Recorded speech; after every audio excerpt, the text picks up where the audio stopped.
I don't think so. I think, young people aren't a homogenous group any more than, all 30-year-olds vote the same. And certainly we haven't any evidence to suggest that young people all vote the same way. I think what this is doing is kind of levelling the playing field, ensuring that 16 and 17-year-olds across the country, not just in Wales and Scotland, have the same access to the ballot box. Jess Blair, thank you very much for coming on the programme. Good to get your thoughts. Just before we go, Prince Harry has visited Angola to support a landmine clearing charity that he is patron of, repeating, of course, a famous trip that his mother made back in 1997. Duke of Sussex visited a village near Africa's largest minefield and then met with the President of Angola to discuss the removal of landmines. There is a press conference coming up very shortly between Sir Keir Starmer and the German Chancellor. Matthew will be here with Verified Live. Don't go away. That's coming up. You're watching BBC News.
Anna Foster here in Tel Aviv on an important day, a day when the ceasefire has finally come into effect in Gaza. The verdicts have come in all guilty, and now the sentences are being read out by the judge in the court behind me. We've been seeing the fire's destruction. There's power lines down, smoke is so thick we can barely see more than a few meters in front of us. People are celebrating in the central Umayyad Square. Civilians and rebels, you can hear the sound of celebratory gunfire. And as ever, in this kind of a crowd, one person gets pushed, and it ended up that people got trampled on. There, when the story breaks, BBC News.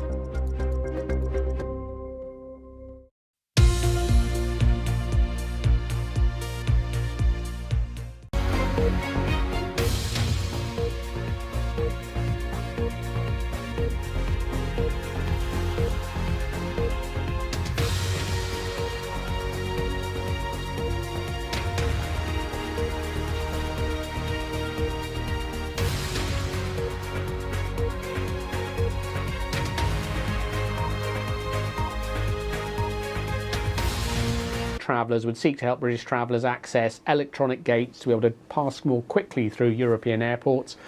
Here we have Germany saying that, or the UK saying that Germany is looking to do that for frequent travellers, hopefully as soon as possible for the UK. So things already in motion, but being drawn together under this broad framework. Damien, there is a line in this statement, I didn't get to it before coming to you, but on Ukraine, the statement reads, they agree it remains vital to provide steadfast support to Ukraine to defend itself against Russia's illegal war, and that they would stand together with Ukraine as long as it takes. It is now a couple of months since those two leaders, plus Emmanuel Macron, were actually in Kyiv, giving Vladimir Putin a Monday deadline. So what is new here, potentially, from Germany and the UK? Well, I mean, I think you may say that this is sort of nothing sort of groundbreakingly different, but what it does is it again sends this sort of signal about the joint priorities coming together in this one overarching treaty. We saw the UK have a summit with the French president recently, and agree there a partnership also with the EU and a security partnership with the EU. This in effect just cements all of that architecture in place. Yeah. As you say, we saw the three of them in Kyiv. It's all partly aimed at Ukraine, European security, and with an eye looking backwards to the US and Donald Trump sort of driving behind this, pushing the Europeans together. Damien, a good place to pause because the two leaders have arrived at the microphone, so let's cross over and put the sound up and hear this press conference live. So thank you for introducing us. And good afternoon, everybody. It's a real pleasure to be here, to be back here, and to welcome Chancellor Merz to be alongside me at Airbus here today. I'm always amazed at this place when I come to visit. It's not my first visit, but thank you again for showing us the amazing work that you do here. This is one of the most cutting-edge facilities in Europe, home to the ExoMars rover, designed with German expertise and built right here in Stevenage. You are driving innovation in defence and space technology and making us all safer and leading us into the future. And this is the heart of what brings Friedrich and I together. We see the scale of the challenges our continent faces today, and we intend to meet them head on. But we also see the scale of the opportunities. So we have a shared resolve to shape this new era with new leadership. The UK and Germany side by side, delivering growth and security and delivering for working people. And that is why, earlier today, we did something genuinely unprecedented. Building on our new agreement with the EU, together we signed the Kensington Treaty, the first ever major bilateral treaty between the United Kingdom and Germany, two great modern European nations. It's an expression of our shared aims and values. But more than that, it's a practical work plan, setting out 17 major projects where we will come together to deliver real results which will improve people's lives. So a historic treaty, a statement of intent and ambition. And we intend to do, amongst other things, as leading NATO powers in Europe, committing not only to our mutual defence, but also to maximise the benefits of our defence spending in the shape of more jobs, more growth, and more security. Under this treaty, we will bring our industries together to boost defence exports by billions of pounds, and will speed up collaboration on high-tech weapons and equipment, strengthening NATO and keeping our people safe. Our economic links already support 500,000 British jobs. So under this treaty, we will go further with e-gate access for frequent business travellers. I know that's something very popular here. A direct rail link and a new UK-Germany business forum to boost investment. Starting today with new investments in the UK worth over £200 million. We're also deepening collaboration on science and innovation, supporting great jobs like those here at Airbus. And we're delivering new infrastructure projects, including in the North Sea energy, to produce power that is cheaper, greener, and more secure. Crucially, we're also working together on illegal migration. And I want to thank Friedrich for his leadership on this, pledging decisive action to strengthen German law this year so that small boats being stored or transported in Germany can be seized, disrupting the route to the UK. And it's a clear sign that we mean business. We are coming after the criminal gangs in every way that we can. We also discussed the appalling situation in Gaza. We are both working to support efforts towards a ceasefire and also to demand the immediate unconditional release of the remaining hostages and the immediate unconditional humanitarian access that is so desperately needed to deliver aid at volume and at speed. Finally, we discussed the situation in Ukraine. Just a few days after Friedrich took office in May earlier this year, we were both in Kyiv, shoulder to shoulder with President Zelensky, during one of the toughest moments in this horrendous war. Now we're leading the work to get the best kit to Ukraine as fast as possible. We'll keep pushing this forward together with the US and other allies, because ultimately our security starts in Ukraine. So this is a partnership with a purpose. I think it illustrates what our work on the international stage is all about, building the foundations of stability across our continent that make us safer, boost our economy, and deliver change across for our people. It's about delivering results, and that's what we're working towards. And in a dangerous world, we do this together. So thank you, Friedrich, for your partnership and your friendship. And over to you. Thank you, Honourable Prime Minister, dear Keir. Ladies and gentlemen, first of all, let me say that I'm really proud and happy to be here today and to enjoy your hospitality. Many thanks to the Airbus team, and many thanks for joining us this afternoon. This is, as Keir said, really an historic day. And let me turn into German.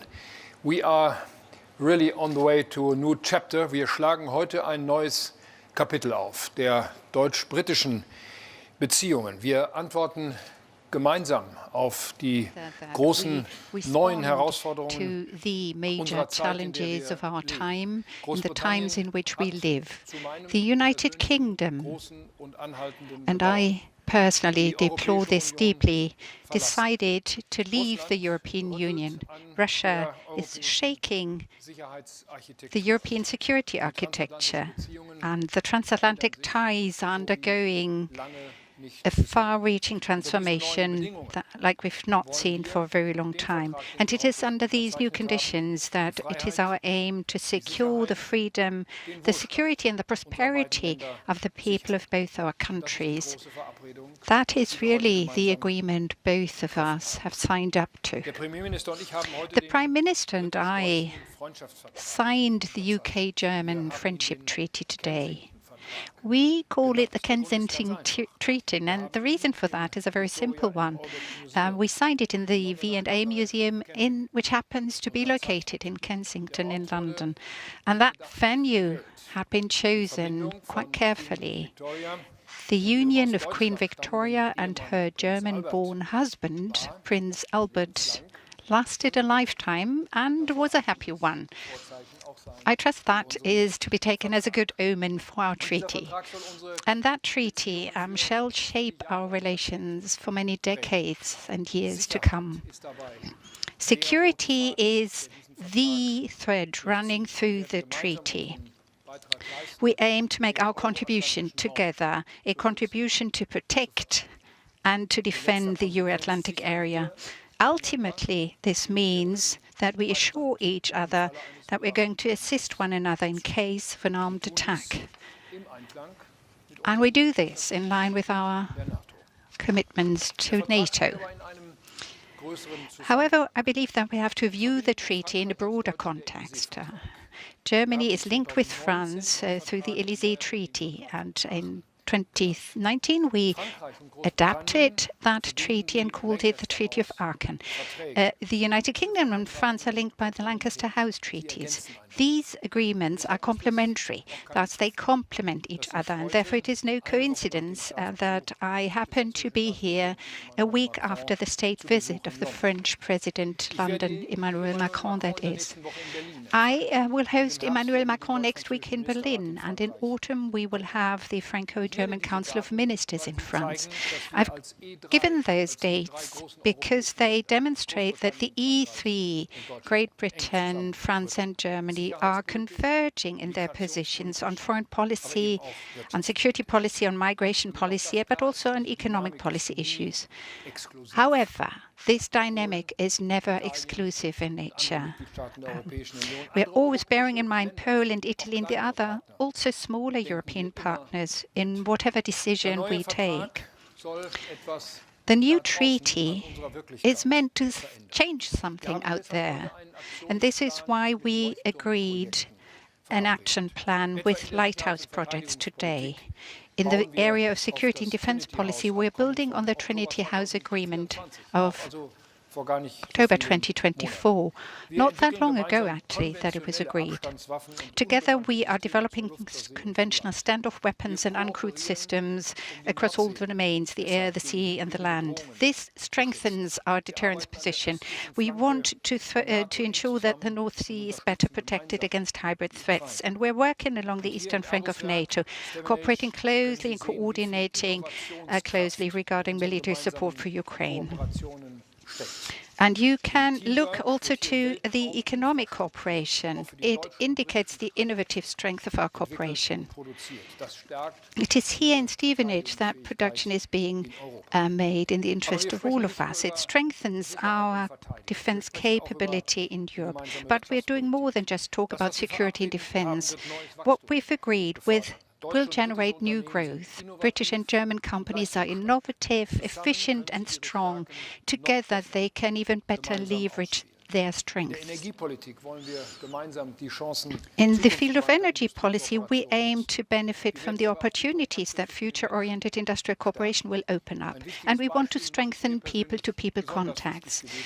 For me personally, it's been very important, and I say this as I see so many young trainees here next to us. We want to enhance the mobility of children and youth. I believe that it is here that the impact of Brexit has been painfully evident in the past years, and the greater my pleasure that the United Kingdom has accepted to once again introduce the so-called collective list for school travellers that will facilitate the exchange of school classes without a passport or visa. And last but not least, research, technology and innovation. They are on our agenda too. We're providing new impulses, academic partnerships, scientific partnerships, improving our excellence in that area. We want to ensure that there will be more attractive conditions for scientists, academics and students in the future, allowing them to stay in Great Britain. Yes, ladies and gentlemen, today's visit also offered us the opportunity to once again talk about Ukraine. President Trump took a very important initiative on Monday. They expressed their readiness to provide weapons to Ukraine, which will be purchased and paid for by European partners. Germany wants to make an important contribution here. Of course, we have to discuss the details with our partners as quickly as possible, and we need to have clarity as how the United States will replace the weapon systems that the Europeans will transfer to Ukraine. All of that will increase the pressure on Putin to finally negotiate about peace. Europe and the United States, that is clear, are pulling in the same direction here. I would like to conclude with good news. Today is a special day also because we're celebrating the anniversary of Anita Lasker-Wallfisch. She survived the horrors of the Holocaust because she played in the women's orchestra of Auschwitz. For many years now, she's worked tirelessly, standing up for freedom, democracy and humanity. It is here in London that she's celebrating her 100th birthday today. We would like to congratulate her, but more than that, we thank her for the untiring work she has done over the last decades in order to keep alive the memory of the horrors of the Holocaust and to remind us time and again and to urge us time and again not to relent in our efforts to live peacefully with our neighbors in Europe. And Keir, yes, you made the point. Actually, this is quite amazing. You know that over the last decades or so, we haven't had such an initiative like the one we're here to sign, that we haven't had a UK-German friendship treaty. And therefore, I would like to thank the previous government, which has taken this initiative and engaged in the preparatory work, allowing us, the government in office now, to conclude the negotiations in record time. And it is here that in 2025, we for the first time ever have concluded such a treaty on friendship and bilateral cooperation between the United Kingdom of Great Britain, Northern Ireland and the Federal Republic of Germany. This is truly a historic day, and I feel honoured to be here as the German Chancellor today with the Prime Minister of the United Kingdom signing this treaty. We're not doing it for the benefit of the two of us. We do it for the benefit of both our countries and above all for you. And I address myself especially to the young people here. We want to provide a good perspective to you in this Europe of ours that has to continue to grow together, especially between Germany and the United Kingdom. Thank you.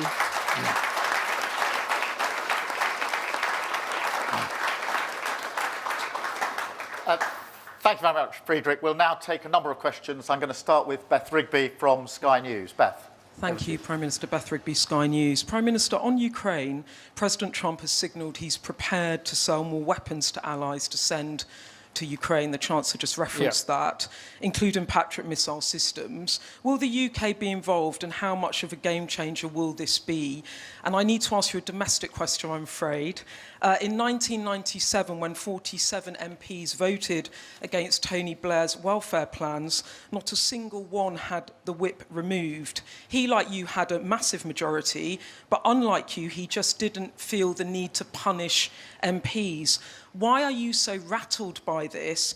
Doesn't it look weak? And to the Chancellor, if I may, on illegal migration, you're planning to stop people smugglers using warehouses to store boats, which is very welcome. The French have agreed a trial of a one-in, one-out solution. But aren't Britain's problems being exacerbated by European Union failing to properly police its borders? And aren't you also hurting politically at home because of this? And just quickly on Ukraine, do you think President Trump... I know, I know, sorry.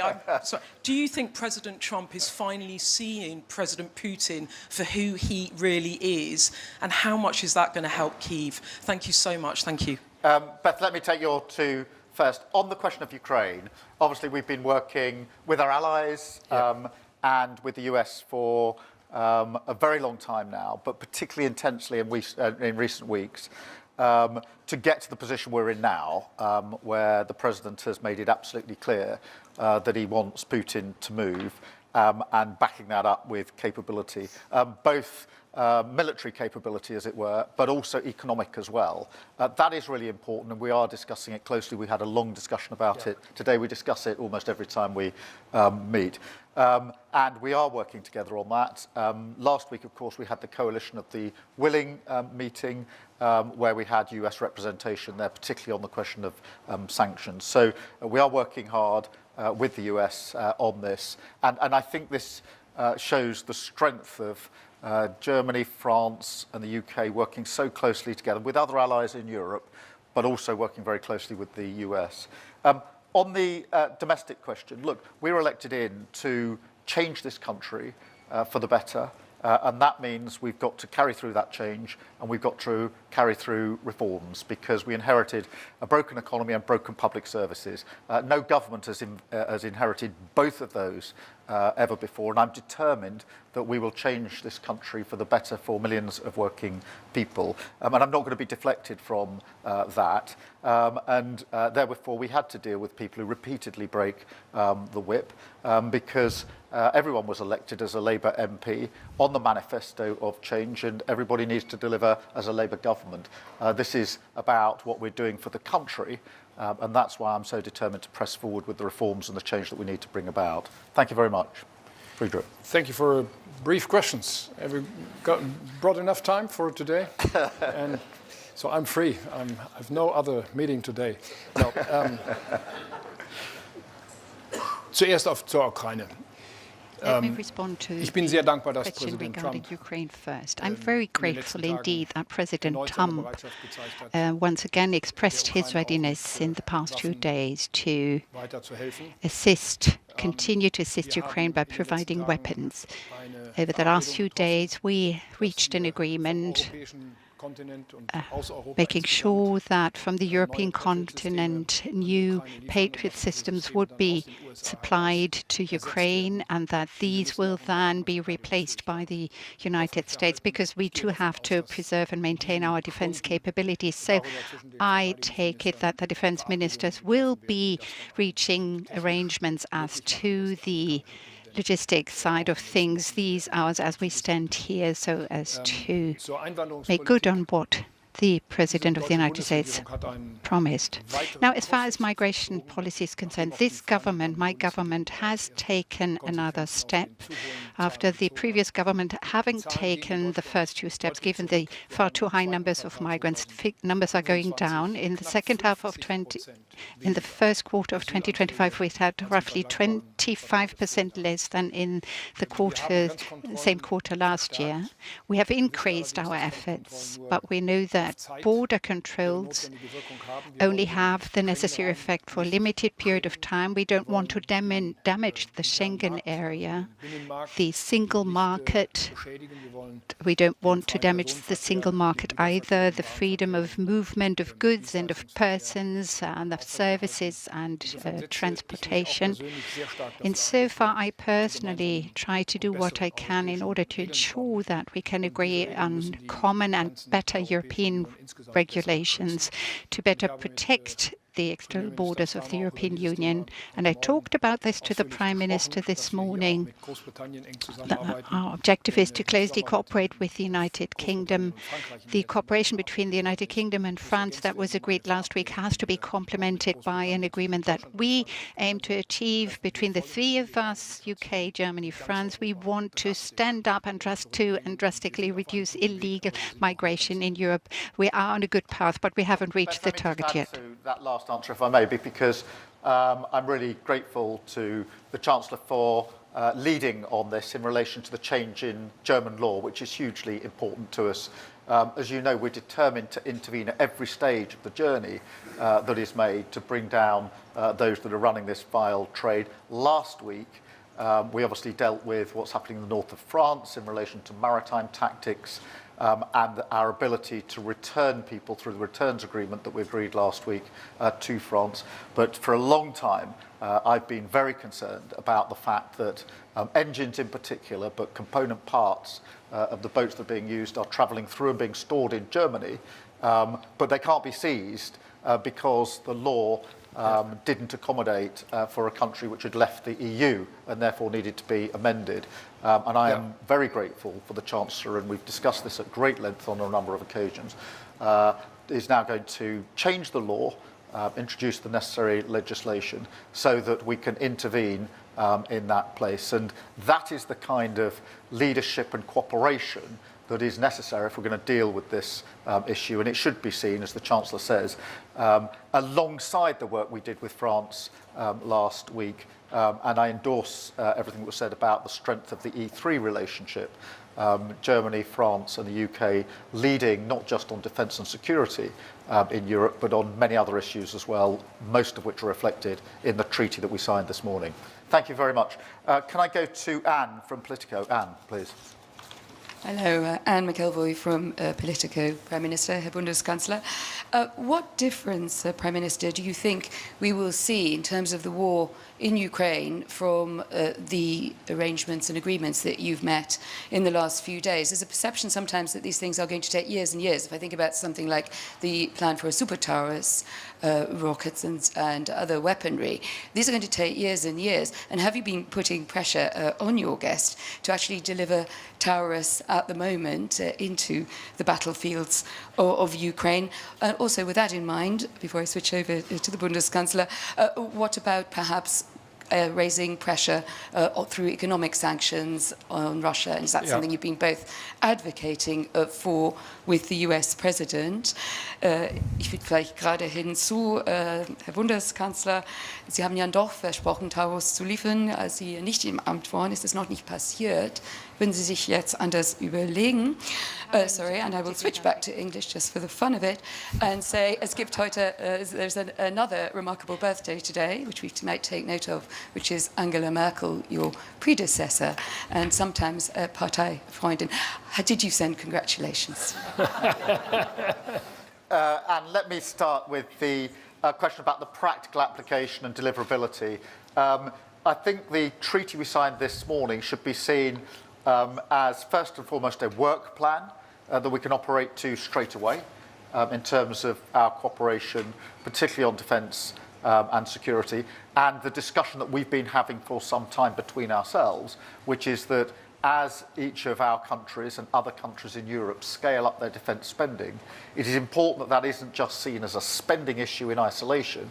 It has to be seen as an opportunity for us to coordinate and cooperate together in procurement, in production, etc. So this is a very meaningful and changed and new forging together of what we will do on defence and security, and we can start that straight away. The Trinity House agreement that we had was really important, and we signed that last year. So there is already work ongoing.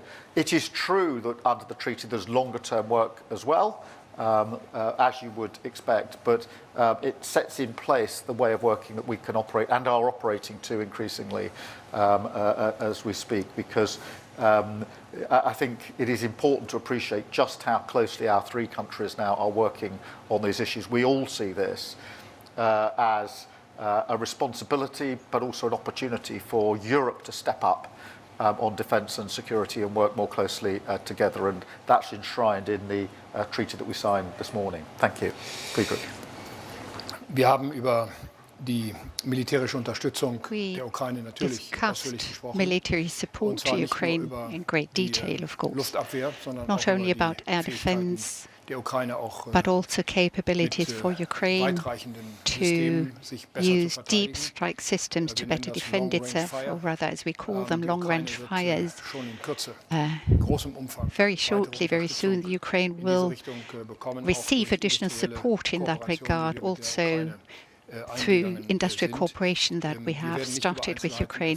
We're not going to talk publicly about the details here, but the Ukraine will be much better positioned and use these systems and get the support of us with regard to those systems in the weeks and months to come. And I very much hope that the American administration will work with Congress in order to take those decisions that have been prepared for a couple of weeks and months now. We are in touch with a number of senators, Keir Starmer and I, and we do hope very much that this will lead to the respective decision on the part of the American administration. Thank you for pointing out to me that Angela Merkel is celebrating her birthday today. Of course, I sent her my best wishes. And should she become as old as Anita Lasker-Waldfisch today, I will congratulate her publicly. Thank you. Thank you very much. I'll go now to Michael Fisher from DPA. Yeah. Thank you, Prime Minister.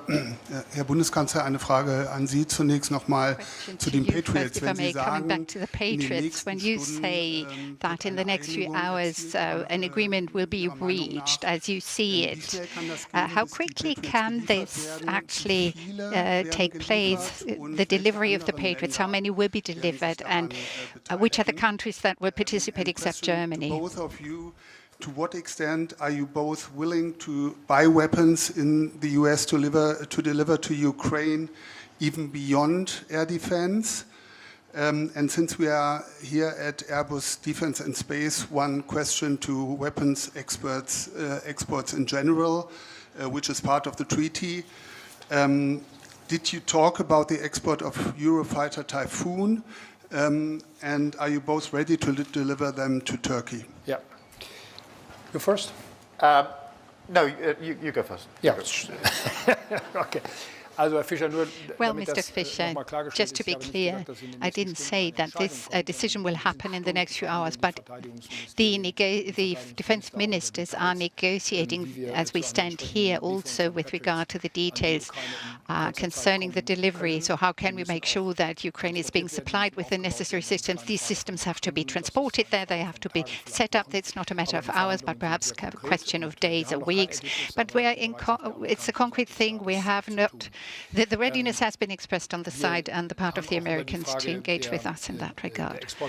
As far as export authorizations are concerned, we have not had a decision yet, but we are on the path towards a good decision that will lead or should make possible such an export license. We will have to wait and see. I'm not going to speak about what countries we are thinking of in that regard. In relation to Ukraine, obviously we're working with allies on the provision of capability. We have been for some considerable period throughout this conflict. And the backup, if you like, that sits behind that to make sure that any capability is effective in Ukraine. And that's why we've done, amongst other things, a lot of leading work on the training of those who are in Ukraine, those that are going to the front line in relation to the capability that is being provided. So the two marry up together, and we'll continue to do so. And this is now an intense period as we go through the remaining days of this 50-day period. And it has to be coupled with economic pressure and the sanctions that will be necessary if Putin doesn't come to the table. President Zelensky has shown months ago now his willingness to come to the table in pursuit of lasting peace. It's now for Putin to come to the table. And I think that's very clear from what President Trump has said in recent days. On the question of exports, we discussed this today at some length, and that we intend to have export campaigns more jointly together, coordinated together. That is a good thing for both of our countries, and it's a good thing for Europe and beyond. And so we have not only discussed that, but also begun to take the steps to make sure that this is much more coordinated, much more joined up, and much more cooperative. And again, all of this is further evidence of the closeness of the relationship as it now is between Germany and the UK, and a statement of intent about how we intend to work going forward. Thank you very much. And I think I've got Arne from Bloomberg. Ja, thank you. Herr Bundeskanzler, eine Frage zum EU-Haushaltsvorschlag, regarding the EU budget, the proposal submitted by Brussels yesterday. The impression we've gained is that you have felt insufficiently informed in advance, so that things, or rather decisions, or the proposal came as a surprise for you. Do you see any chance whatsoever for a compromise on the basis of the proposal that has been submitted by the Commission President? Or do we foresee a major conflict here between Berlin and Brussels and possibly other capitals in Europe? And to the Prime Minister, I just asked the Chancellor about the EU budget, so you are probably lucky that you don't have to deal with that anymore. But I wanted to ask you on Ukraine and your proposal, which I think originally comes from you, for peacekeeping forces for Ukraine. How realistic do you still think is your proposal? I mean, right now we are only talking about weapons and tanks and Typhoons, etc. So do you still see a possibility for that in the near future? And also, are you still sticking to this idea that the UK and others would also send boots on the ground? Did you also talk to the Chancellor about this possibility? Ja, Herr Deß, vielen Dank für die Thank you, Mr. Deß, for your question. Wir haben über diese Themen gesprochen in der talked about these issues in the European Union, and it was on the agenda of the last European Council. Of course, the details are being drafted and prepared by the Commission of the European Union. I wasn't taken by surprise. This was a process, has been a process that meant quite a tough struggle within the Commission. The proposal that's been put on the table now is good to the extent that it changes the weighting of the different positions. Defense and security is an area now where we clearly identify that we in the European Union intend to do more than we've done so far. But what needs to be discussed is the total amount of the budget and how it is funded. As I see it, I'd like to say that I cannot accept a tax on companies by the European Union. I don't think there's any legal basis allowing the European Union to do so. We could take a unanimous vote on that if need be, but as far as Germany is concerned, I can exclude Germany pursuing such an approach. Our aim is not to increase the burden on companies in order to create leeway for the European Union. That is not acceptable. We will also have to discuss the way in which the budget is being funded. Questions, indebtedness, increasing debt has been used for exceptional purposes, but what we're experiencing these days is in a way the new normal. But in this new but unfortunately also normal side, the European Union will have to make do with the funds that it has at its disposal. So this means it will be a tough struggle for the next 2 years in order to make sure that the MFR, as far as that MFR is concerned, will be a tough strife in the next 2 years. To Ukraine, I think it's really important to see how this all fits together. The first thing we need to do is to get Putin to the table for an unconditional ceasefire. And that is why we've been talking for some time about peace through strength. And that is why we must provide Ukraine with the capability it needs to be in the strongest possible position, and hence the intense work in recent days and weeks on capability. But that's not new. That's a discussion that's been going on for a very, very long time, coupled, of course, with the economic sanctions, again, intended to get us to the position where Putin gets to the table and we are beginning that discussion about peace and a ceasefire. But the reason the Coalition of the Willing was set up in the first place is because it must then be, if we get to that point, a lasting peace.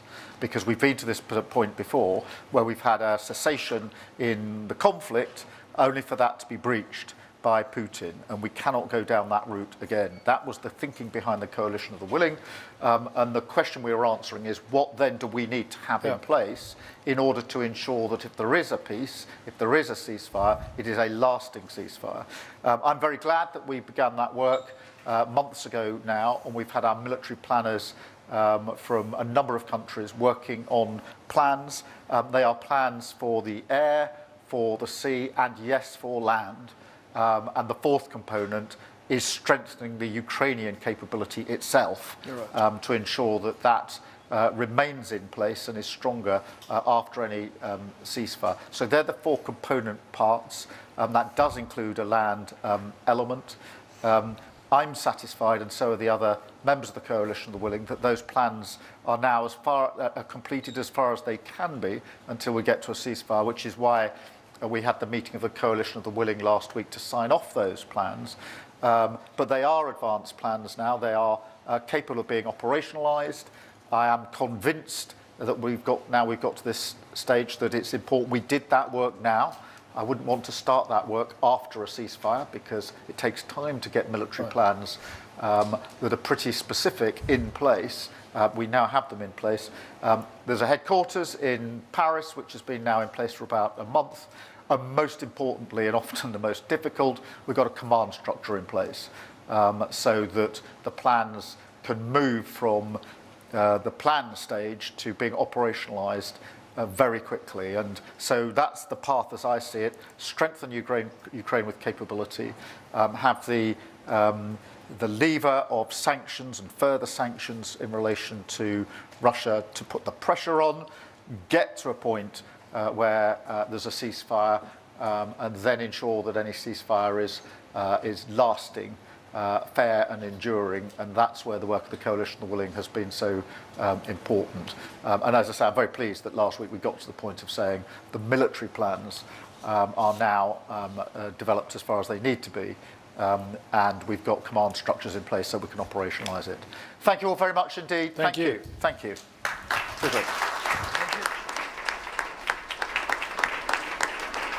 Well, the question's done and the news conference over, but we heard Friedrich Merz saying that security is the thread that runs through everything that has been agreed in today's treaty that's been signed. A lot of questions about Ukraine, and you heard both leaders repeatedly say they are standing behind Ukraine, and a lot of questions flowing out of what Donald Trump said only a few days ago about sending more weapons to Ukraine and how long it would actually take to actually get weapons to Kyiv, given that NATO is going to end up buying them and then supplying them. But listening to all of that was Damian Grammaticus there at Westminster. Damian, your headline thoughts from what we just heard? Well, look, I think it's absolutely clear, isn't it, Matthew, when you hear that the driving force that's pushing this sort of partnership together is security, defence, Ukraine, the threat seen by Russia, coming from Russia, and in the background too, the shifting US security posture towards Europe. But there we saw all of that talk about the two leaders' commitment to Ukraine, their commitment to work together on arming Ukraine. So there was a lot of talk you heard about how quickly could weapon systems be delivered to Ukraine. The German Chancellor talking about not days but weeks perhaps.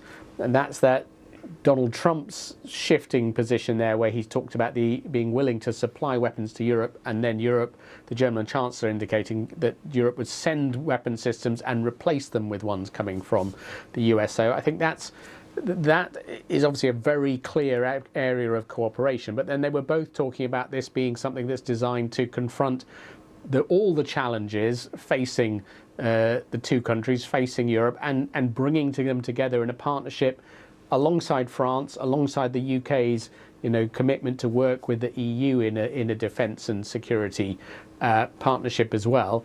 And this is sort of one piece of that jigsaw, pulling all of that together. Damian Grammaticus there at Westminster, thanks very much. Thanks to you.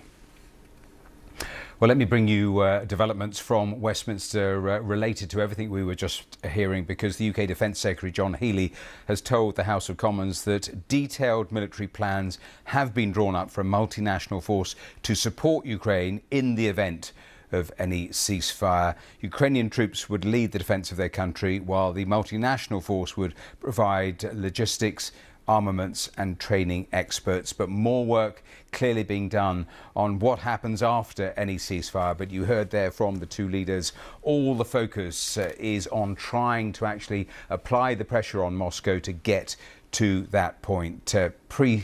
Peace through strength was a phrase just used there by Keir Starmer, echoing what we've heard from Donald Trump over the last few months. Worth just pointing out a line that's come from Moscow's foreign ministry related to everything that Donald Trump has been saying recently, with Russian foreign ministry saying they did not accept the threats from the US President, Donald Trump giving Moscow 50 days to have a ceasefire, with the spokeswoman for the Russian Foreign Ministry saying that Trump's decision to supply Ukraine with new missiles was a signal to, quote, continue the slaughter and a rejection of peace initiatives. So that the latest from Moscow, but also the latest there after that news conference between the German and UK leader. Well, let's pick up with a couple of things we were hearing there, because significantly within all of that, we were just listening to Germany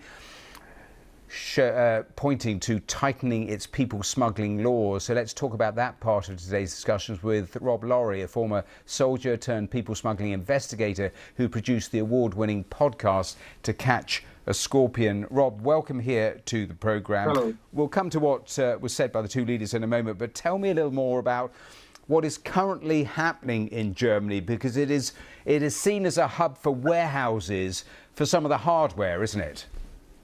Well, Germany's long played a part in allowing boats to be not only transported through its land, but also stored in the Westphalian area of Germany, which is places like Dusseldorf, Duisburg, Bochum, Essen, all down those border towns that border with Belgium and France.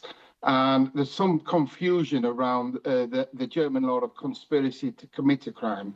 So basically, as part of a research project, I was able to buy 10 boats and 10 outboard motors and 3,000 life jackets and store them in small batches in and around that area. And that was all within the legal framework under German law. The reason being is because smuggling networks, what they actually do is they set up legitimate marine import businesses. So in order to allow them to bring these boats into Germany and then disseminate them into smaller batches, that you can have 2 or 3 in a garage or maybe 10 in a shed. And then those boats are then transported either individually or in pairs down to the French beach. That's fascinating that you actually bought this to test the systems and the law. Now, I know that you investigate so many of these people trafficking routes. What is happening in Germany, how significant, how important is that in terms of what is happening in the chain? Well, if we can get Germany on board, like Sir Keir Starmer is trying to do now, and I'd be the first to call, the Prime Minister out if he wasn't doing enough, but I have been yelling, along with many others, you've got to work with France and you've got to work with Germany in combating networks that are operating freely in France and especially in Germany. So what I think, if we build on this, it can have a real impact in how smugglers go about transporting their hardware and, more importantly, storing their hardware. Because I reckon at any one point in that district of Germany I was talking to, you will have anywhere between 300 and 1,000 boats in boxes waiting to be dispatched down to the French beaches. Rob, we have to leave it there. We are short of time, but thank you for your time. Thanks for joining us here on BBC News. We'll have more on that law change that has been announced in terms of voting in general elections here in the UK in a moment or two, but around the world and across the UK, you're watching BBC News.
Welcome back to Verified Live. Let's turn to that story I was just telling you about, because around 1.5 million 16 and 17-year-olds will be able to vote at the next UK general election under government plans announced to lower the voting age. The government has described the move as a seismic change that will ensure young people's voices are heard. So let's get reaction to this. Let's speak to Alex Nerton, who's recently turned 17, has been campaigning to lower the voting age to 16 with the UK's Youth Parliament organisation. Alex, welcome here to the programme. As I said there, you've been campaigning about this for a while, so give me your reaction. I woke up this morning and I was just overwhelmed with the news. You know, this is a great step. This is something that Youth Parliament UK have been campaigning for 25 years. It was in the original UKYP manifesto. And again, it was confirmed that this is something that young people want at the Youth Parliament UK annual sitting last year. So overall, just delighted with the news.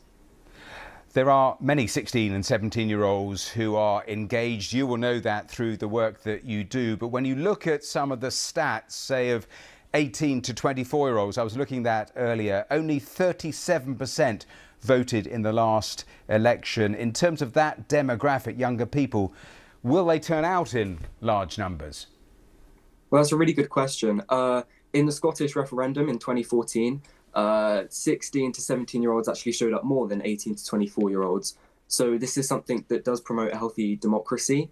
And along with this, UKYP are also advocating for political literacy and education in schools so that people can make informed decisions at the polling station and truly understand why their voice is important.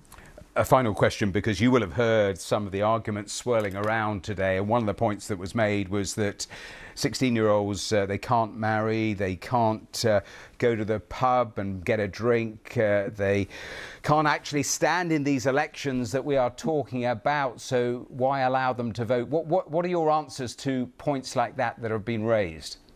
Yeah, I mean, young people, they're not just adults in waiting. We are active members of society. You know, we go to school, we can have jobs, we can pay taxes. You know, for everything you say we can't do, there's an argument for things that we can do. So giving us the voice, it gives us a say in our future, but also our present. Things like climate change, the state of education, these are all things that we need our voice heard. Well, Alex, great to have you on the programme. Thanks for taking time to speak to us. Thank you. Thanks. Let's turn to that breaking news of the last hour, because the Facebook owner Meta has agreed apparently to settle legal action seeking $8 billion over a data breach linked to the political consultancy Cambridge Analytica. Let's get more on this with our tech correspondent Lily Jamali, who's in San Francisco. And Lily, tell us more, because these reports are emerging. There is a court action. It was day 2. So what are we learning? That's right. The judge making this announcement on what was supposed to be the beginning of day 2, that there had been this settlement in this court in Delaware. She adjourned the case for the day. We have been able to confirm the settlement, but we don't know the amount, and the details are pretty sparse at this point. I do want to be clear about one thing, though, that it was not Meta, the company, that is settling. They're not a direct party to this suit. What was really interesting about this case is that these shareholders suing were going after individuals in their personal capacity, personal liability for people like Mark Zuckerberg and past and current members of the board of directors. Just remind us, in terms of those privacy breaches, it dates back a number of years. We're seeing some of the historic pictures of Mark Zuckerberg where he gave evidence to Congress, and that was one of the areas he was pressed on. But remind viewers of what actually happened here. So, you know, effectively what these shareholders were saying is that the members of the board allowed executives to pay their way out of various legal actions having to do with these alleged privacy violations, and that the way that they behaved ultimately led to the Cambridge Analytica scandal, which was one of the most embarrassing moments in this company's history. It came to light in 2018. Effectively, what happened there was you saw the data of millions of Facebook users here in the U.S. being compromised. It was sold to this, ultimately, this political consulting firm. And they ended up settling that case with the Federal Trade Commission for $5 billion. That's a record fine. And the shareholders alleged that it should be the individuals who should have to pay that, not the shareholders. Really brief final thought, because we've only got about 30 seconds. We know what the original claim was. Do we know the details of the settlement? We don't, and we're hoping to learn more today. I think the big question is, how much did they settle this for? The original ask from these shareholders was for $8 billion. So that's the number we're looking for. Is that how much the company is, how much these people, I should say, were willing to pay out to make this case go away? Well, Lily, as you say, some of these details only just emerging there in Delaware, the court. So we will keep an eye across that. And if there are more significant numbers and details, we will obviously bring that to our audience. Thanks so much, though, for the latest on that breaking story. Ben is here with all the business news in a moment or two, and I'll be back with more headlines here in about 15 minutes. Don't go away.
Now on BBC News, the latest business news from across the globe. Business Today.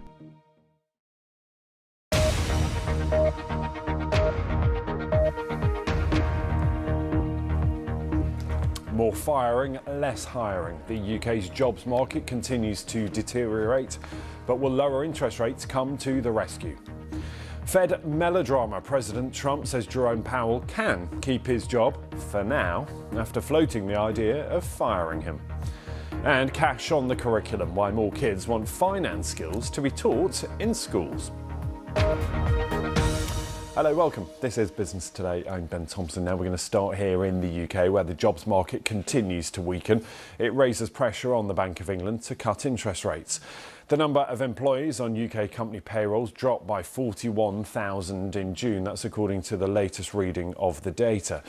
But a huge fall in jobs that was reported in May was also revised downwards dramatically to just 25,000. Now, originally, the UK's Office for National Statistics had reported a drop of more than 100,000, the worst since the COVID pandemic, which, of course, made headlines in the UK. Well, the jobless rate, though, has ticked up to a 4-year high. It's now at 4.7%. And there have been warnings already from business that a rise in employers' national insurance contributions in April will hit their ability to hire. With the details, here's our business editor, Simon Jack. One thing not on the menu at this Japanese restaurant are any new jobs. The increase in employers' national insurance and the lowering of the threshold at which employers start paying has cost K10 £150,000 and hit their expansion and hiring plans. Our plans were to open another site. However, that money is now going towards just keeping the business going. And the effect of that means we won't be able to employ more people. You've taken a call from a new... K10 is not alone. This employment consultancy in Liverpool advises over 300 businesses and say that a combination of higher taxes, expected new rights for employees and automation options means many firms are trying to trim their wage bill. What we're looking at is potentially reviews of salaries. We're looking at part-time working. We're looking at a much more flexible workforce through the use of agency staff or consultants. so that employers do not have to be too concerned about taking on someone permanently and then having increased cost pressures as well as regulatory pressures. Those trends are showing up in the numbers. While the total number of people in work, including temporary and self-employed workers, has risen, the number of workers on payrolls has fallen by 178,000 since last year. The unemployment rate is up to 4.7%, its highest in 4 years, while the number of job vacancies fell by 56,000 in the 3 months to June to 727,000 and has fallen every month for the last 3 years as fewer firms look for new workers.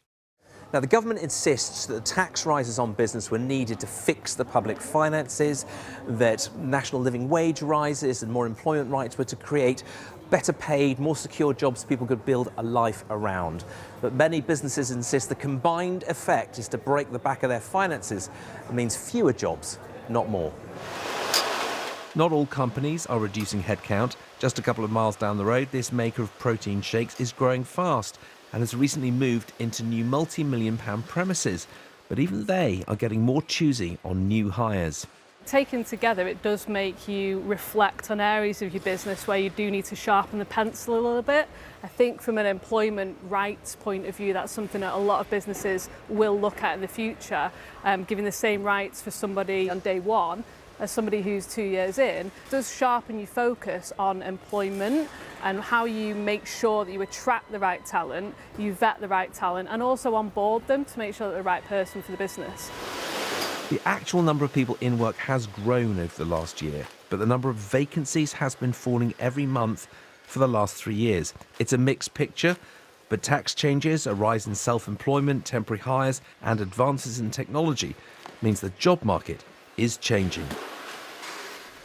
Let's talk now to Callum Pickering. He's chief economist at the brokerage Peel Hunt there in London. And Callum, we'll come on to that revision for earlier in the year in a second, because there's so many implications of that revision, not least politically. But tell us about these latest set of figures. What do they tell us about what the Bank of England has to think about now?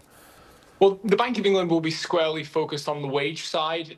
Wages are continuing to cool as you mentioned it, vacancies fall. Vacancies essentially are labour demand. They give workers pricing power. So as vacancies fall and wages fall, the Bank of England will be confident that despite the fact that inflation is above 3% at the moment, it will fall towards 2%. So even though the wage data are a bit weaker, people can look forward to more interest rate cuts. So I think it sets the Bank of England up for a cut in August. Yeah, and we've already had a lot of warnings, of course, from business about the extra cost that's been piled onto them, not least in things like national insurance contributions. I mean, do you get a sense that business really is kind of waiting to see right now about the implications of that? That, you know, hiring is costing them a lot more. Well, the three policies that the government have introduced on the labour market, the minimum wage increase, the higher employer national insurance and the employment rights bill, well-intentioned as they are the most anti-employment policies in a generation, and they are leading just to a structural rise in the unemployment rate because so many people are now priced out of the labour force. This is not something that the Bank of England can fix by reducing interest rates. Just think of it, the natural level of unemployment is just rising in the UK. The only way to correct this is to reverse these policies, and that looks unlikely. Yes, and also, I mean, that's the important element of all this, you know, the kind of political backlash. Not least, of course, because, you know, the critics of the government laid into that last set of figures earlier in the year, saying 100,000 jobs had disappeared from the jobs market, the worst since the COVID pandemic. And then today we get the ONS, so actually it was 25,000, not 100,000. How did you get that wrong? Well, it's quite difficult, actually, to count what's going on in the economy. And I think that's just a warning. Generally speaking, if anecdotes and data don't match, I go with the anecdote. We're not doing a great job at measuring the economy at the moment. But the point is, directionally, things are getting worse in the underlying economy. This is a consequence of economic weakness, yes, but mainly these anti-employment policies. I think what we'll probably find is towards the end of this year, the unemployment rate settles at around 5%. It stops there, and then things will start to look more normal thereafter. But this, unfortunately, has not had the desired outcome that the government would have liked. And remember, if you push the unemployment rate up with your labour policies, what you end up doing is make the public finances worse because welfare payments increase and income taxes fall. So this is a double whammy, unfortunately. Callum, always good to get your insight on Thank stuff you. like this. Thank you. Grateful for you being with us. Thank you, Callum Pickering there. We're going to stay, though, with the subject of interest rates. We touched on what might happen in the UK, but what happens in the US? Well, investors are on edge over the future of the Federal Reserve Chair, Jerome Powell. We told you yesterday there were reports that President Trump was considering firing him. That was enough to rattle markets and then prompted a swift denial from the White House. The president repeatedly criticised Powell over recent months for not cutting interest rates. Well, the head of America's central bank is politically independent. He said that he will serve out his term. It's due to end next year. But he legally can be fired for cause, namely that's some sort of misconduct.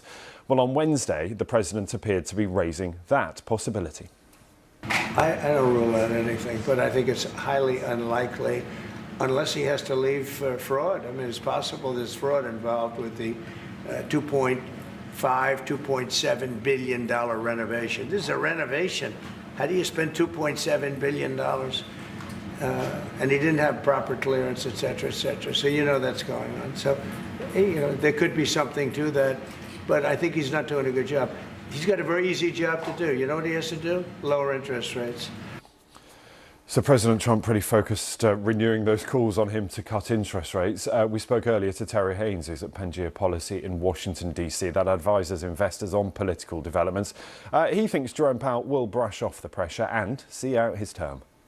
My short answer is I don't think it will be very effective at all. But I think there's no take rate in Washington for it. I wrote yesterday that there were 5 reasons why Powell wasn't going anywhere. I'm up to 7 now, everywhere from Bessent saying that Trump's working the refs, which means he's not trying to take it out of the game, to the negative market reaction, to senators coming to Powell's defense and saying outright that they don't think that Trump has the ability to fire him, to dissatisfaction with Trump's budget people who are concocting this whole Fed fraud narrative. Frankly, the Fed fraud narrative has absolutely no basis in fact. The Fed spent years getting the appropriate clearances in both the Trump and Biden administrations to renovate their nearly 100-year-old core building, as well as some others. And minor cost overruns are not going to cause Powell's ouster. That's just not happening. Terry Haynes there with his view on what may happen next. Well, in Europe, the European Union's trade chief, Maros Sefcovic, is in Washington for further talks to try and hammer out a trade deal. The talks have gained urgency after President Trump upped the ante over the weekend, threatening 30% tariffs on EU goods if no deal is reached by the 1st of August. Well, we spoke to Penny Nass, who's from the German Marshall Fund of the United States, and asked her about the likelihood that there will be agreement before the deadline. Looking at the comments that were being made today, I think there is a desire on at least the European side to continue to try to negotiate a deal with the hopes of reaching a general agreed tariff level of around 10%, roughly equal to what the UK received. But a lot of it depends on President Trump. And he today made comments that the US is close to a deal with India, maybe with the EU. So it feels like there's still a little ways to go there in terms of negotiation. Right now, what we're seeing is deals being hammered out with Indonesia and Vietnam, where other countries have given complete and total access to their markets to the United States in return for rates of 19 and 20%. Europe, I think, is hoping for a rate, again, closer to what the UK received of 10%. They actually would like something even better than that, closer to 0, in part because of the very deep ties and supply chain linkages that exist between the United States and Europe, which make the relationship a little bit different than that with some of our other large trading partners. Now, how much financial education did you get at school? As the cost of living crisis in many countries around the world continues, skills like budgeting are more important than ever. But talking about money can be difficult within families, and according to research released today, the majority of kids and teenagers here in the UK want to see financial education on the curriculum at school, as Stephanie Fitzgerald from the Money Charity told us earlier. So we know that less than half of young people say they've received any sort of financial education at home or at school. So a lot more needs to be done. And that's despite the fact that, yeah, as this data launched today shows, and lots of other data, young people really want it and parents really want it too. So as part of the curriculum review, the government did a poll, and when parents and young people were asked, what do you think young people should learn more about? The most popular answer was money, finance and budgeting skills. So there's such a big thirst for it, and that's what we see every day when we're out there delivering our money workshops, that young people are scared of messing it up and they really want to know more about money. That is your business today this hour. We'll see you very soon. Bye-bye.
Ukraine is just about holding the front here while the Russians have launched this fresh assault. Everywhere you look, there are uprooted trees, there are bits of building, and the destruction is just in every direction. Incendiary drones were dropped here. We know this was the military junta because the rebels don't have that kind of weaponry. When you can hear the tear gas canisters being lobbed at the protesters. There, when the story breaks, BBC News.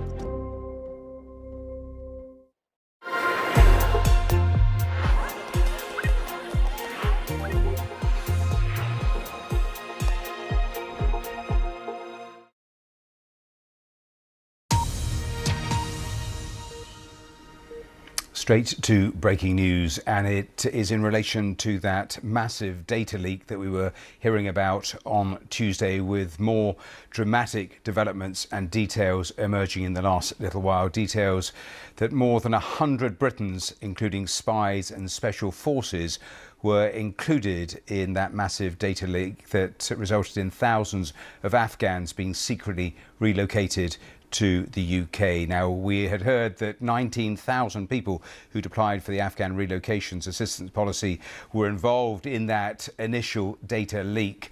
But these are new details about the Britons also included in that data set, and I'll repeat it. 100 Britons, including spies and special forces, were included in that data leak. Defence sources have said the details of MI6 spies, SAS and special forces personnel were included in that spreadsheet after they'd endorsed Afghans who'd applied to be brought to the UK. You remember only on Tuesday the Defence Secretary John Healey offered a sincere apology on behalf of the British government, worth underlining that this error was made when the Conservatives were in power. Initially in February 2022 was when the data breach happened, and the MOD only became aware of it in August 2023. But the apology made by the current Defence Secretary John Healey, and of course so many questions have emerged since that news broke. There was a super injunction, of course, that had meant that all of those details had not been reportable. That was lifted on Tuesday, and that's why we've learnt about this story. But another development, and worth just saying and repeating that line, 100 Britons, including spies and special forces, including in that massive data leak. Head to the BBC website. There is a live page currently running with the very latest details that are emerging from that story, and we'll have more on the programme here in the next little while. Now, the Pakistan province of Punjab has declared an emergency after at least 60 people were killed in a day by floods and nearly 300 people injured. More than 170 people have been killed since late June across the country when high levels of rainfall began. Here's our Pakistan correspondent, Azadeh Mashiri. Here in the city of Rawalpindi, a public holiday has been declared to encourage people to stay home or to allow others to evacuate. Military helicopters have been deployed in several areas across Punjab because some people are stranded on rooftops, others are surrounded by brown currents. These heavy rains have destroyed homes, and in fact, that's what officials are saying is the principal reason that people have been killed in the past 24 hours. That's because roofs have been collapsing on top of them in dilapidated homes. Others have been electrocuted, some others have also drowned. Now, while daily life has been disrupted here in Pakistan, some flights have been cancelled, some motorways shut, officials are concerned about what could happen in the next 24 hours and in the next few days. And that's because water dams are reaching their maximum capacity. That means eventually that water is going to have to be released, and it could spell more damage in areas where people are already struggling. Of course, people in Pakistan are no stranger to monsoon season, to heavy floods. People here remember what happened 3 years ago when about 1,700 people were killed. We're nowhere near that level of suffering today, but people are struggling, and officials have warned that there are more flash floods expected in the next few days and throughout the weekend. Well, for people watching around the world, let me tell you what we have coming up in our programme in about 10 minutes' time. We'll have more on that breaking story. Let me point you also to the BBC website, because all the latest details are running on that new revelation that 100 Britons were involved in that major data breach, including spies and special forces, including in that massive data leak that we learned about on Tuesday when the super injunction was lifted. Here, as I say, in 10 minutes' time, we'll talk to Hamish de Bretton-Gordon. He was the former commander of UK and NATO forces, so he'll be live on the programme with his thoughts on this new development. We'll also speak to Joel Gunter, our correspondent, who was there in the courts with another twist in the last couple of hours. So detail is emerging, new dramatic detail, and we'll bring you more on that here on today's Verified Live here on BBC News in just the next few minutes.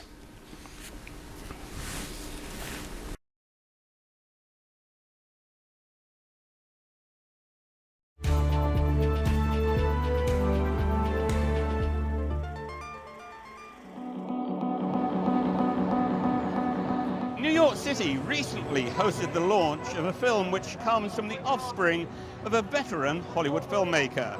The picture is called Please Don't Feed the Children, and it marks the directorial debut of Destry Allen Spielberg, who is a 28-year-old daughter of Steven Spielberg.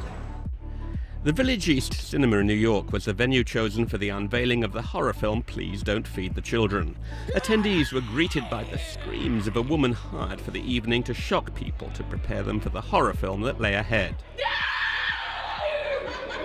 Steven Spielberg's daughter, Destry Allen Spielberg, was the evening's key attraction. She's directed short films before, but this was her first full-length feature. Hold her outside. She told me how the picture unfolds. It's a post-apocalyptic thriller horror that follows orphan children after a viral outbreak that killed adults, but kids were immune. And these kids are on a journey to find a better life across the border. And on their way, they stumble upon a house with a woman who offers to help them. Then they slowly find out that she's harboring a very dark secret.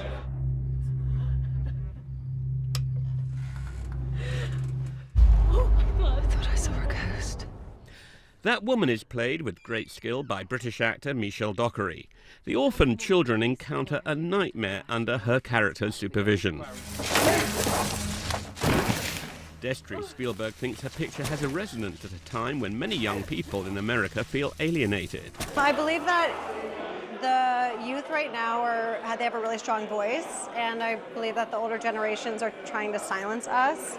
And there's a lot of little tidbits in that I think sort of are relevant for what's happening today, especially in this country. So I asked Destry Spielberg what role her famous father, Steven Spielberg, had in getting her first feature film off the ground. Did it help that she was the daughter of one of the most celebrated directors in Hollywood? It did not. It definitely helped open doors, but it did not necessarily mean that I could walk through the doors. So that was on me and the team that got the movie made. I'm not trying to copy him or be him. I think I'm trying to find my own voice in this industry, and I haven't even really made a splash yet. Like, this is just the first one, so there's many more to come. Destry Alan Spielberg definitely has a lot to live up to. This summer, America is celebrating the 50th anniversary of the hugely successful blockbuster Jaws, which her father, Steven Spielberg, directed when he was only 26 years old, 2 years younger than Destry is now. She draws a lot of inspiration from what her father achieved in bringing Jaws to the screen. Are you kidding? It's amazing, but also that movie had so many problems with the production. It's inspiring that he was able to get through those issues, and like every indie filmmaker, that's kind of the beauty of making movies, is it's a challenge, and it's really rewarding when you push through all the challenges. Some American critics were a little mean-spirited in their assessment of Destry Spielberg's debut feature. It's not going to be a classic for the ages, but the film does show promise. People in the past have levelled the charge of nepotism at this filmmaker, but after watching her film and my brief encounter with her, I got the impression that Destry Alan Spielberg is trying to build a filmmaking career on her own terms, not by relying on her father. Is everything okay?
For me, trust is about presence. About fostering relationships all around the world, over years. It's about patience, not rushing to be the first, but striving to get it right. To get to the truth. We can't just ask the questions. We have to question the answers.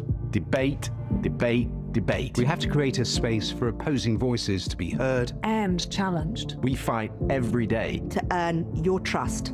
And we never take it for granted. We capture the story. Fact check the story. Break the story. We explore the story. So you can trust us to tell it.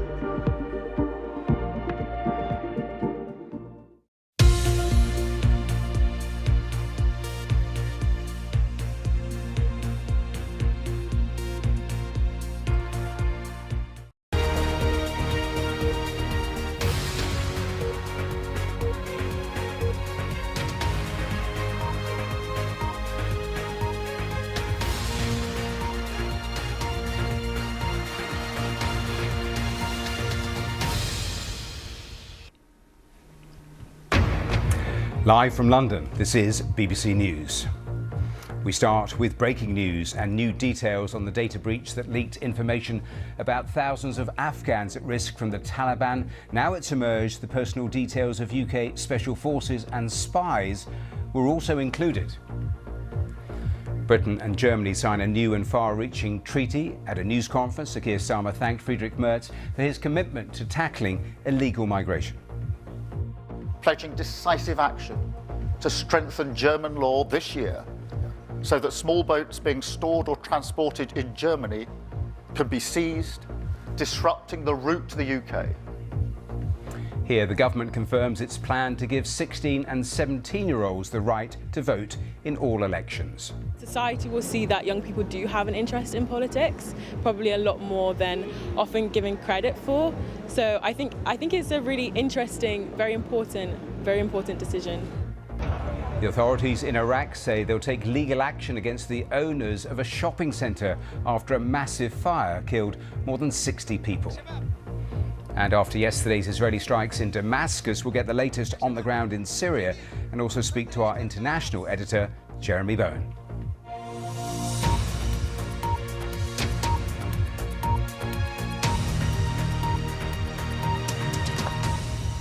And welcome to BBC News, and we begin with that breaking news because it has been revealed that the personal details of UK special forces and spies were included in the huge data leak that resulted in thousands of Afghans being secretly relocated to the UK. Well, the latest revelations showed that details of more than 100 MI6 spies, SAS and Special Forces personnel were also in that spreadsheet that was emailed outside of the government by a defence official in error. On Tuesday, an unprecedented super injunction was lifted, and we learned that the leaked database contained the personal information of nearly 19,000 Afghans who'd worked with the British during the 20-year conflict in Afghanistan and had applied to be resettled to the UK after the Taliban retook control in 2021. Well, the latest detail on the scale of the security breach was kept under wraps by an injunction until today, when the gagging order was lifted, in part by a High Court judge. The names were in a spreadsheet that was emailed outside of the government back in February 2022. The Ministry of Defence became aware of that breach later, when the excerpts of that spreadsheet were anonymously posted on Facebook, and that was in August 2023. Well, that is the backdrop to today's development. Frank Gardner, our security correspondent, is here with me. And Frank, well, another extraordinary twist here. Yeah, I mean, if we thought it was bad enough, the revelations that have come out in the last 2 days this week, this is even, in some ways, even more shocking.